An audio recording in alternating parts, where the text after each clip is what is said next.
Wel, siwmai Phil Griffiths, sut wyt ti? Dwi'n dda iawn, diolch Rob Hughes, a tithe? Ie, da iawn. Pam ddech chi o blaen heno? Wel, dwi wedi dod i noson arbennig iawn. Fi wedi cael gwahoddiad i siarad hefyd.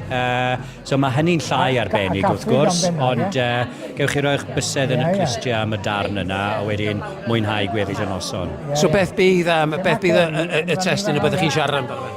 Byddai'n trafod y llyfrau newydd annibyniaeth yn dyboced a sut mae fe'n wahanol wedyn ni i'r argraffiadau blaenorol. Sut mae'n teimlo fel Cadeirydd YesCymru ddod â digwyddiad fel hyn a gweld y lle dan ei sang? Cyffroes iawn. Mae fe wastad yn bleser ac yn fraint i teithio gwmpas Cymru ac i cwrdd â phobl wedyn ni sydd yr un mor frwdfrydig dros annibyniaeth i Gymru. Diolch yn fawr iawn i chi, Phil. Diolch.